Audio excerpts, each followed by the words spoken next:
प्रणाम साथियों, मैं योगी ऋणानंद मुनि आप सभी का हार्दिक स्वागत करता हूं। आशा करता हूं कि आप सभी कुशल मंगल हैं। साथियों, यदि अभी तक आपने चैनल को सब्सक्राइब नहीं किया है तो बेल आइकन पर क्लिक करके चैनल को सब्सक्राइब कर लीजिए ताकि आपके जीवन को बदलने वाले वीडियोस आपको लगातार मिलते रहें। साथियों, आज पूरा भारतवर्ष आयुर्वेद दिवस मना रहा है। यह 10वां आयुर्वेद दिवस है जिसकी थीम रखी गई है Ayurveda for people and planet, यानी लोगों और इस पूरे ग्रह के लिए, पूरी धरती के लिए आयुर्वेद का योगदान। साथियों, आयुर्वेद वेद का एक हिस्सा है। इसको उपवेद भी कहा गया है। सबसे पुराना ग्रंथ वेद माना गया है, जिसकी सही सही आयु तो वास्तव में किसी को पता नहीं है। फिर भी कहते हैं कि सबसे पुराना जो ग्रंथ है वो वेद, और वेद का हिस्सा आयुर्वेद है।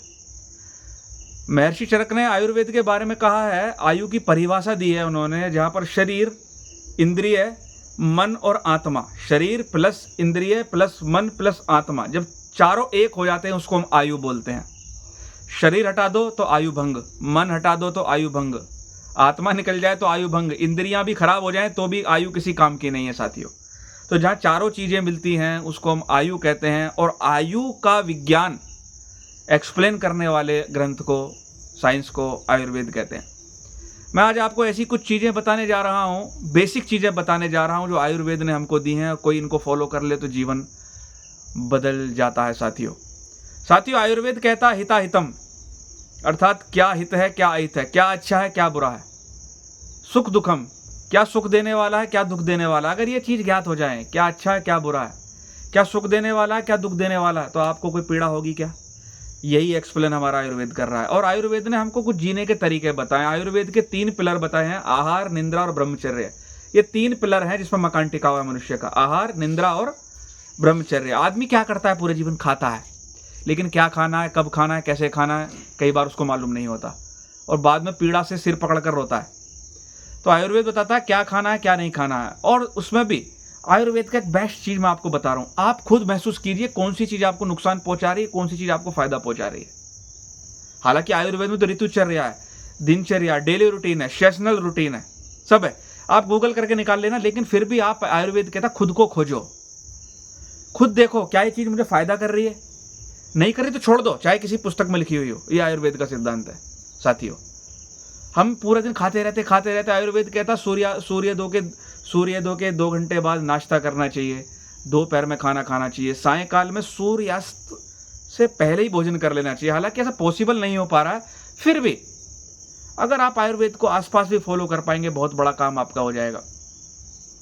सुबह उठिए, सुबह उठकर पानी पीजिए, पानी पीकर फ्रेश होना तो फ्रेश होइए, टहलने निकल जाइए, बेसिक चीज़ है। व्यायाम कीजिए साथियों, व्यायाम। आयुर्वेद कहता है जब माथे पर पसीना आने लगे तो व्यायाम बंद कर दीजिए, यानी व्यायाम जरूर कीजिए, चाहे उसमें योग हो, चाहे प्राणायाम हो, चाहे जॉगिंग हो, कुछ भी हो। मार्गदर्शन में, किसी उचित मार्गदर्शन में व्यायाम कीजिए। पहली चीज़ आपका सुबह उठना हो गया, पानी पीना हो गया, व्यायाम हो गया। भोजन कैसा लें, भोजन पर मैंने आपको बात बताई, जो आपको लिए उचित ना हो बिल्कुल छोड़ दें। बाहर का खाना आप चेक कर लें, आपकी आत्मा कभी बाहर का खाना नहीं मांगती, ये पक्की बात है, छोड़ दें। और साथियों, पानी, खाने के तुरंत पहले पानी ना पिएं, खाने के तुरंत बाद पानी ना पिएं। आयुर्वेद कहता है खाने के बीच में घूंट घूंट भर पानी आप पी सकते हो, इतना नियम पाल के देख लो आप 1 महीना। निंद्रा क्या करती है, हमको बल देती है। आयुर्वेद में निंद्रा को बहुत महत्वपूर्ण माना है। आज की व्यक्ति के जो लाइफ स्टाइल में सबसे बड़ा डिसऑर्डर है नींद का ना होना। पूरी रात मोबाइल चलाते हैं, सुबह मुंह उठाकर पड़े रहते हैं 9-9 बजे तक, तो कहाँ से तुम्हारा जिंदगी बड़ी होगी। जल्दी सोना, जल्दी उठना।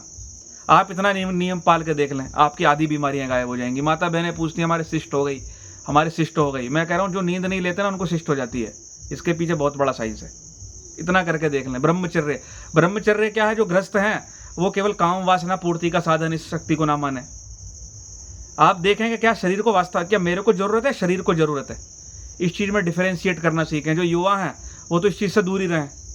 आजकल पॉर्न फिल्म देखकर हस्तमैथुन कर रहे हैं, गलत कामों में पड़े हुए हैं। नकली मिट्टी की रोटी खाने से किसी को सुख नहीं मिल सकता, तो ब्रह्मचर्य का पालन करें। और ब्रह्मचर्य केवल शारीरिक ब्रह्मचर्य का पालन नहीं, शरीर, मन और प्राण की ऊर्जा को कहाँ लगा रहे हैं बेस्ट तरीके से, ये वास्तव में ब्रह्मचर्य है। तो सुबह उठना, जल्दी उठना, पानी पीना, घूमना, रात को जल्दी सो जाना, व्यायाम करना, ब्रह्मचर्य का पालन करना और पॉजिटिव थॉट्स में जीना, ये आयुर्वेद है साथियों। सत्संग करना, ये आयुर्वेद है साथियों। और आयुर्वेद को हमारी माता बहनों ने बचाया है। उसका सबसे बड़ा उदाहरण दे रहा हूँ, घर में तुलसी लगी हुई है। हर माता बहन घर में तुलसी लगा के उसके सामने दीपक लगाती है, जल देती है। तो वृक्ष आयुर्वेद, तो हमारी जड़ों से जुड़ा हुआ है साथियों आयुर्वेद। तो प्रत्येक माता बहन से निवेदन है, आयुर्वेद का प्रचार प्रसार करें, ज़्यादा से ज़्यादा इस चीज़ को फॉलो करें। ये चीज़ें जो मैंने बताई हैं बेसिक हैं, इन्हीं पर सब कुछ टिका हुआ है साथियों। तो आयुर्वेद दिवस की आपको शुभकामनाएं। इन नियमों को पालने की कोशिश करें। वीडियो को लाइक करें, शेयर करें, चैनल को सब्सक्राइब करें, ताकि ऐसे वीडियोज़ आपको प्राप्त होते रहें। मैं आपके मंगल की कामना करता हूँ। ओम।